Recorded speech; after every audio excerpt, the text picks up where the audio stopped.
Kebosanan yang lahir dari ketidakpastian hidup itu membuat kebosanan itu sendiri menjadi pasti. Halo teman-teman, ketemu lagi sama gue Jackson di channel kesayangan kita, Ngonten. Channel yang konsisten membahas hal-hal yang menginspirasi, membuka pikiran, dan memperkaya kesadaran. Di video kali ini kita akan membahas tentang bosan dalam menjalin satu hubungan. Bosan adalah keadaan yang tidak diinginkan oleh siapapun, kapanpun, dimanapun. Gak ada jiwa yang ingin terjerat dalam satu keadaan yang namanya bosan. Bosan diam-diam menyelinap dalam kehidupan seorang manusia. Seorang manusia yang mengalami kebosanan seperti hidup segan, mati juga kayaknya gak mau gitu ya.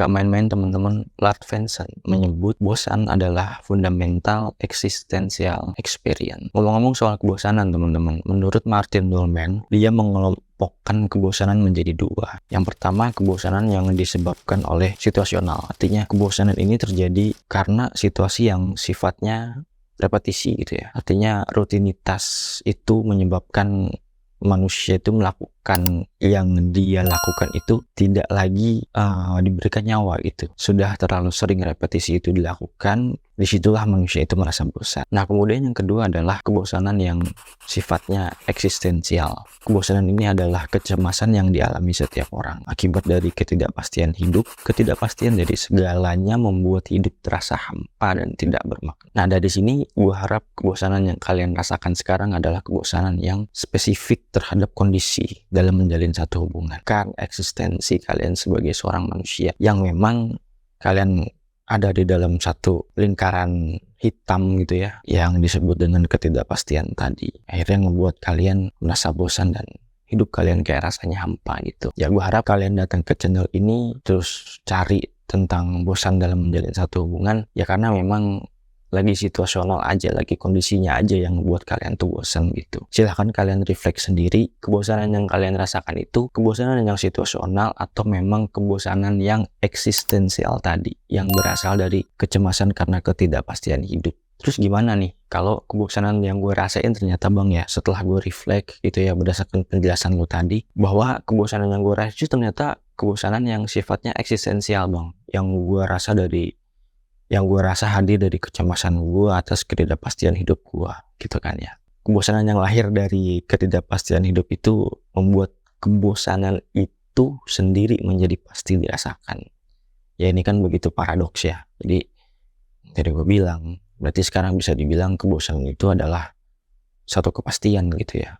Untuk kebosanan yang sifatnya eksistensial, yang memiliki sifat fundamental gitu yang tidak bisa diobati, analoginya sebaiknya jangan menerjang ombak yang jelas-jelas nggak bisa lo hadang gitu ya. Jadi lebih baik lo berselancar di atas ombak itu. Ini diajarkan dalam ajaran meditasi Buddha yang bernama Zen. Menurut Zen, kebosanan itu nggak perlu diapa-apain. Kebosanan yang fundamental itu nggak perlu diapa-apain. Kenapa? Karena kalau lo ngapa-ngapain di tengah kebosanan yang fundamental tadi, itu hanya akan memperparah dampak destruktif dari kebosanan itu. Zen seperti menjalin sesuatu yang jernih di tengah kebosanan. Artinya orang yang mengalami kebosanan fundamental itu menjadi jernih dengan Zen atau meditasi tadi.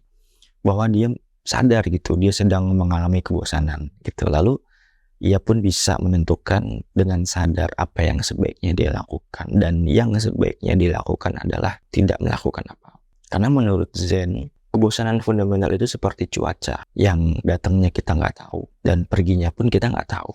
Jujur dalam membuat konten ini, ketika gue riset tentang perasaan bosan gitu ya, gue ngerasa kayak berhadapan sama sesuatu yang sangat menakutkan gitu. Dark banget gitu loh kayak bosan tuh. Dari penjabaran tadi, menurut gue peluang kita untuk tidak merasakan bosan itu mustahil teman-teman. Karena kita sebagai seorang manusia itu menjalani hidup kita ya, sebagian besar dari kehidupan kita adalah hal-hal yang sifatnya repetisi, yaitu ngebuat lo rentan terhadap kebosanan situasional gitu kan ya. Kemudian kita sebagai manusia memang berada di keadaan yang memang penuh dengan ketidakpastian gitu, dan kecemasan itu pasti hadir. Makanya tadi kebosanan itu sifatnya fundamental existential experience. Kayaknya nggak mungkin deh buat seseorang tuh nggak ngerasain bosen gitu. Jadi kalau ada tips yang bilang lo harus ngelakuin A supaya pasangan lo nggak bosen, itu nggak rasional menurut gua gitu loh.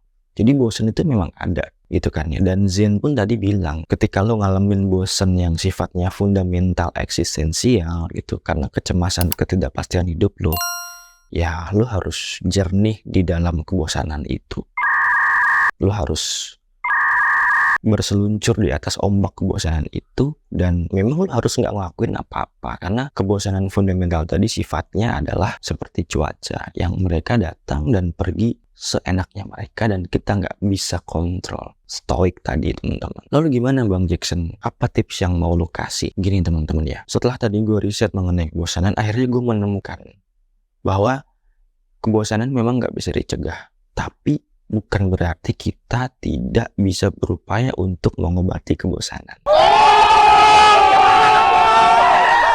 Kebosanan itu bisa diobati, gitu ya. Jadi kita pasti ngerasain bosan, tapi gue berpikir bahwa kita sebagai seorang manusia tuh satu dan yang pasti kita punya itu adalah semangat, gitu ya teman-teman ya. Dari situ mari kita gunakan semangat kita untuk lepas dari jeratan kebosanan tadi. Menurut gue kebosanan itu bisa diobati. Gue cari nih apa sih obat bosan gitu kan ya. Nah, kabar baiknya teman-teman, masih ada loh ternyata obat dari bukan obat ya, kayak upaya yang bisa kita lakukan untuk mengobati rasa bosan tadi.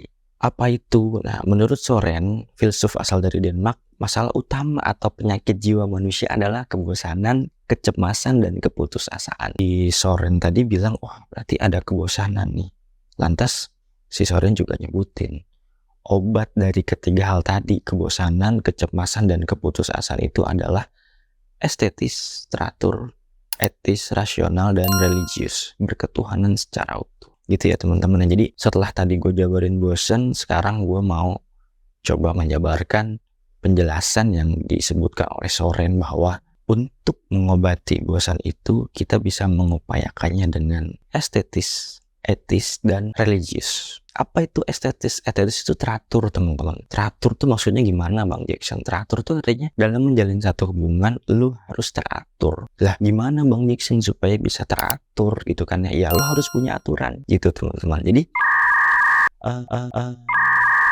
contoh misalnya lu buat aturan, kita harus jalan-jalan ya setiap weekend. Lu akan mengupayakan lu jalan-jalan sama pasangan lu setiap weekend. Dan dalam berupaya itu lu gak akan ngerasain bosan. Yang lu rasain adalah upaya, usaha untuk bisa jalan-jalan setiap weekend sama pasangan lo. Contoh lagi, lu bikin peraturan kita gak boleh selingkuh ya, harus jujur satu sama lain gitu misalnya. Ya lu gak akan bosan untuk terus-menerus berusaha jujur dengan pasangan lo dan terus-menerus menjaga kesetiaan lo teman. Contoh lagi, lu bikin aturan di hubungan lo, kita nggak boleh saling menghina ya, kita harus selalu saling support. Ya lu akan berusaha dan perasaan-perasaan itu pada akhirnya akan ngebuat lu lupa sama fundamentalis si kebosanan tadi.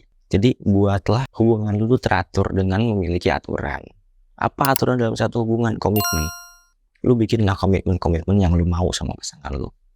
Kalau lagi pacaran, komitmen buat nikahnya kapan? Kalau lu udah nikah, komitmen kita dalam rumah tangga itu apa? Itu akan ngebuat lu memiliki satu hubungan yang estetis. Nice. Yang teratur. Nice. Kemudian yang kedua adalah etis. Etis itu apa? Etis itu rasional. Apa contoh dalam menjalin satu hubungan yang rasional? Contoh ada seorang laki-laki yang dia suka ngedrugs gitu ya. Terus lo cinta sama dia. Menurut gue itu nggak rasional. Dia cinta nggak sama diri dia sendiri. Enggak dong. Terus buat apa lo mencintai orang yang seperti itu? Itu mungkin contoh salah satu hubungan yang nggak rasional. Lo mencintai seseorang yang nggak mencintai diri dia. Baru-baru dia akan akhirnya mencintai lo gitu. Ya dia nggak bakal cinta lah sama lo. Sama diri dia sendiri aja dia nggak cinta gitu loh, Tom. Ya kan? Kemudian tips yang ketiga adalah religius teman-teman. Berketuhanan sepenuhnya gitu. Jadi ketika seseorang itu religius, berketuhanan sepenuhnya, ketika dia merasakan atau terjerat dalam penyakit bosan tadi gitu temennya, karena dia religius, berketuhanan, dia akan tetap merasakan satu ketenangan gitu teman-teman. Dalam satu hubungan pun seperti itu. 3 hal yang bisa kita upayakan untuk mengobati kebosanan tadi. Gue ulang ya teman-teman ya. Dalam menghadapi kebosanan yang harus lo lakuin menurut Soren, salah satu filsuf dari Denmark, dia bilang kan lo harus estetis, teratur, lo harus etis, rasional, lo harus religius, berketuhanan sepenuhnya. Oke teman-teman, mungkin segitu dulu tips dari gue Jackson. Sampai ketemu di video-video menarik berikutnya. Gue Jackson, see you.